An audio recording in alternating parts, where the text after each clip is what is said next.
Ayan guys, ito na po yung ating pong mga tanim na grapes. Ayan o. Magaganda na po sila. At lumalagaw na po ang mga dahon. Mabilis po talaga ang Baikonur. Ayan o. Napakaganda ng kanilang ng kanilang paglaki. Bilis po. Medyo siguro ito medyo mainit sa kanila, pero ang tingin ko gumanda po ang kanilang ang kanilang bumilis yung kanilang paglaki simula nung i-expose ko dito sa sa init. Tama nga yung sabi ni Sir Edwin, ito Baikonur, hindi siya masilan. Ito po ang ganda. Ayan, tanggalan po natin ng ibang mga tanggalan natin ng shoots. Ito, tulad nito, tatanggalin natin yung ibang para lalo makabuelo yung kanyang pag-angat. Dapat ang cordon isa lang or dalawa, pero sa case niya ito isa at dalawa sana. Kaso nung tumaas na siya, nagkaroon pa ng ito na yung patutuloy-tuloy natin pagtaas. Ito po. Yung tama, ito nga. So, okay lang. Tuloy-tuloy kayo ng pag-angat. Ayan po. Dapat mga 3 meters ito. Medyo ayan po. Dapat mga 3 meters ito ng taas. Ayan na po siya oh. Tuloy-tuloy na po ito. Ang galing. Kakatuwa naman.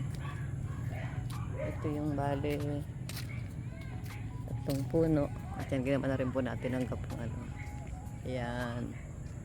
Cute. Dito banda, nagkulang po ng tamsi. Kaya bibili pa po ako dito. Kulang. Ayan. Uy, ang galing mo na. Ayan, oh. Ito yung yung green. Ayan, diligin ko po ulit.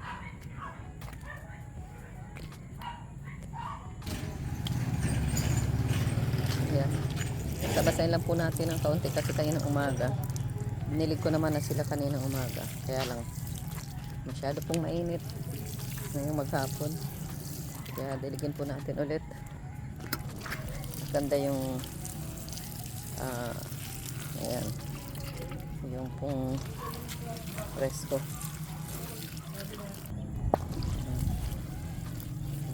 Presko sila lagi araw-araw. Umaga, tanghali, ay umaga at hapon po ang dilig natin.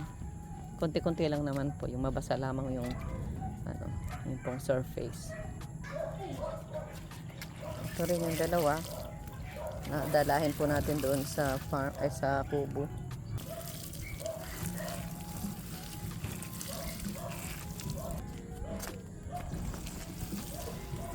Ang ganda nito oh.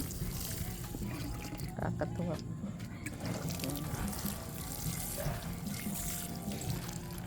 Yan, meron po tayo rito mga itlog na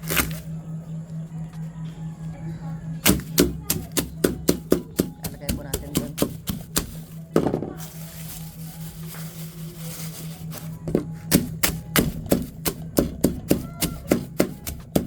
Kahit hindi na siya ganong pino, lalagay lang natin sa puno ng mga kailan po yan. Mayaman ko sa calcium.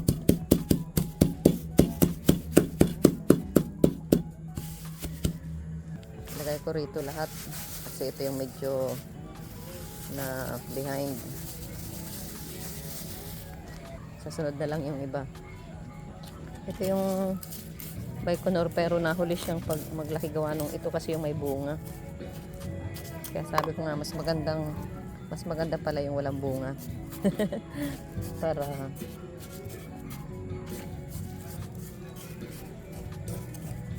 ayan. Kaya lang excited tayo. doon sa bunga. Kaya ito anong nangyari.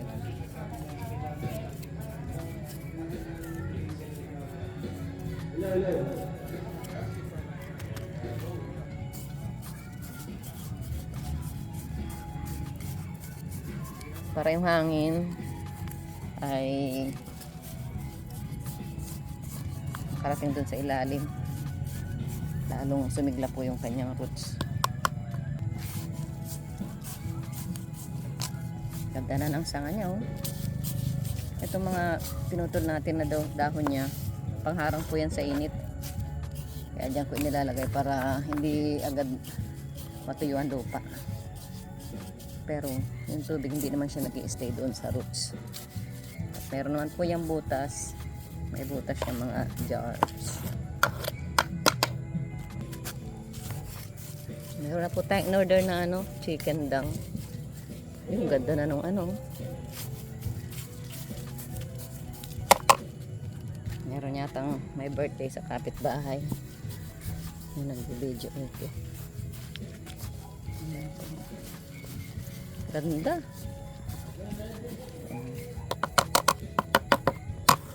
Mamaya po gugupitan ko yung mga babawasan natin ng dahon. Pero hindi natin maibibideo at wala maghahawak nitong camera. Ito, alisin natin itong mga aray. Matinik ka pala. Meron pong nabuhay na ito yung matinik. Tayong guantes.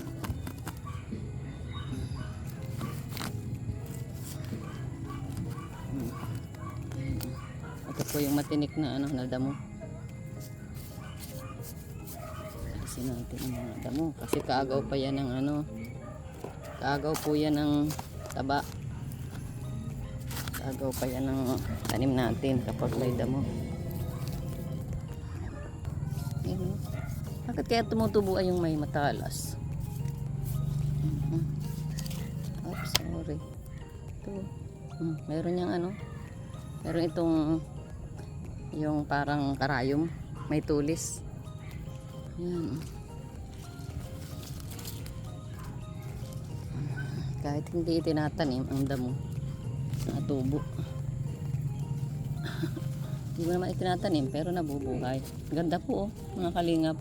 Ang taba po ng dahon. So yan ay magiging cordon niya, dalawang cordon, isa, tapos itong isa. Ang ganda po, oh. Buhay na buhay. Wala ko may bulaklak na. Ganda po nito, healthy po siya. Buhay na buhay. Isan din natin, guys. Alisin natin ang mga damo na umaagaw sa nutrients ng halaman. Guys, ito ba yung may tinik? Ang ganda po at wala ng init kaya umakyat na po ako rito sa taas. Ay, sorry. Ayan. Ito po, ganda, isa, tapos ito po yung pangalawa.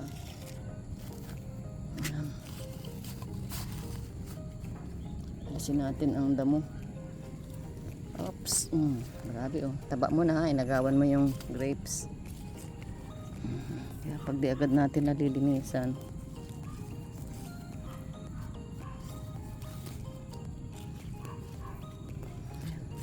mabilis ding tumaba ang damo.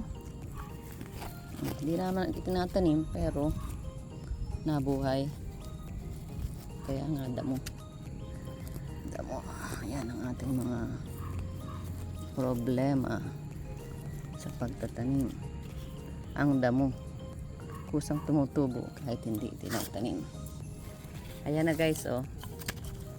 Ayan po ang kanyang cordon, dalawa.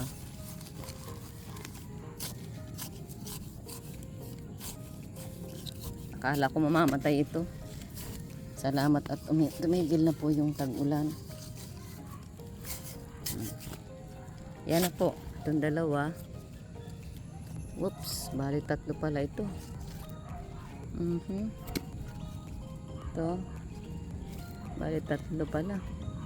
Pero itong isa, hindi ko na po ito puputulin. Palalaki na rin natin para gawin po natin siyang gawin natin siyang pangtanim ulit. Sayang naman kasi pag puputulin natin tapos itatapon. Gagawin ko rito, palalakihin ko siya para maging another cuttings po. Cuttings siya, pwedeng itanim ulit. Yun, kung bibili ka nito 1.5, so palakihin ko na lang siya para may isa na ako, hindi na ako bibili, di ba? Tapos ang aking tatanim ko siya, pero itong dalawang sanga po na ito ang patutuloy-tuloyin ko. Ito na yung magiging cordon, dalawa po, isa